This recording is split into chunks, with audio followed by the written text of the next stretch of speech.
బేగంపేటలో security guard తుపాకీ miss fire కావడంతో ఇద్దరికి గాయాలయ్యాయి. గ్రేస్ సెక్యూరిటీ సర్వీస్ లో పనిచేస్తున్న కుమార్ ఇవాళ తన తుపాకీని శుభ్రం చేస్తుండగా పొరపాటున పేలింది. అక్కడే ఉన్న మహేశ్వరరావు, శ్రీనివాస్ శరీరాల్లోకి బుల్లెట్లు దూసుకెళ్లాయి.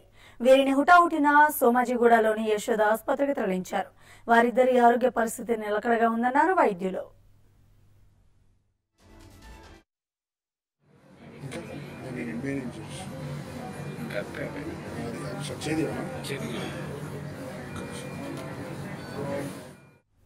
ఇక ఇదే అంశంపై మరింత సమాచారాన్ని మా రిపోర్టర్ దుర్గేష్ ఫోన్ ఇన్ లో అందించడానికి సిద్ధంగా ఉన్నారు. దుర్గేష్, తుపాకీ శుభ్రం చేస్తుండగా మిస్ ఫైర్ అలా ఎలా జరిగింది? ఇప్పుడు వారిద్దరి పరిస్థితి నిలకడగానే ఉందని వైద్యులు అంటున్నారు. దీనిపై వారేమంటున్నారు?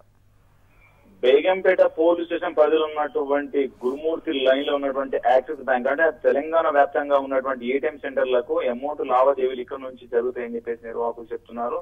దాంట్లోనే ఉదయం అంటే మాజీ సైనికుడైనటువంటి సురేష్ వాళ్ళ సెక్యూరిటీ సిబ్బందికి సూపర్వైజర్ గా వ్యవహరిస్తున్నాడు.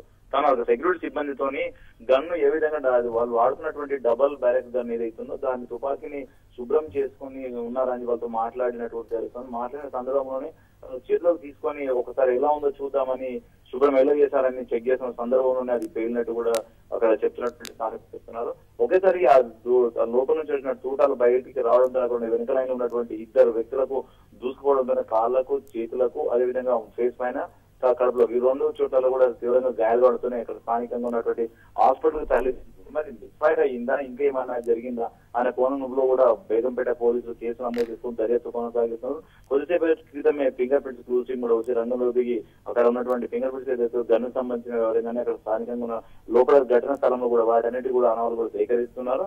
కానీ పోలీసులు మాత్రము అనుమానంగా ఎటువంటి ఉన్నాయని కూడా దానిపై కూడా ఎవరైతే నిర్వాహకు గన్ను పట్టుకొని పేలిందో అతని చేతిలో సురేష్ కూడా పోలీసులు అదుపులోకి తీసుకోవడం లేదు. తను కూడా విచారణ కొనసాగిస్తున్నారు. ఎందుకంటే మిస్ఫైర్ చూస్తున్న సందర్భంలో జరిగిందా లేకుంటే వాళ్ళకు చూపిస్తున్న సందర్భంలో జరిగిందా, ఏ విధంగా జరిగిందా దానిపైన కూడా తనతో వివరాలు కూడా సేకరిస్తున్నారు. కానీ ఇప్పుడు ఎవరికైతే గాయాలైన శ్రీనివాస్ వెంకటేశ్వరులకు ఎవరికైతే గాయాలని వాళ్ళ పరిస్థితి మాత్రం నిలకడగానే ఉన్నారు. ఎటువంటి ప్రాణ అపాయం లేదని కూడా వైద్యులు చెప్తున్నారు. కానీ కాసేపట్లో ప్రాణం పోయే పరిస్థితులను వాళ్ళ నిర్వాహకులు చెప్తున్నారు. ఎందుకంటే వాళ్ళు ఘటనలో ఉన్నటువంటి బాధితులు ఎవరైతున్నారో వాళ్ళు ఈ రోజు మేము జన్మించాము, మాకు ఈ రోజే మేము పుట్టాము అని చెప్పారు. ఎందుకంటే ఒకవేళ గుండెలకు దూసుకుపోతే మాత్రం అక్కడికక్కడ చనిపోయే వారమండి అని కూడా వాళ్ళు చెప్తున్నారు. కానీ ప్రమాదవశాత్తు జరిగిందని వాళ్ళు కూడా చెప్తున్నారు. కానీ పోలీసులు మాత్రం కేసు నమోదు చేసుకొని దర్యాప్తు కొనసాగిస్తున్నారు. Right, thank you Durgesh.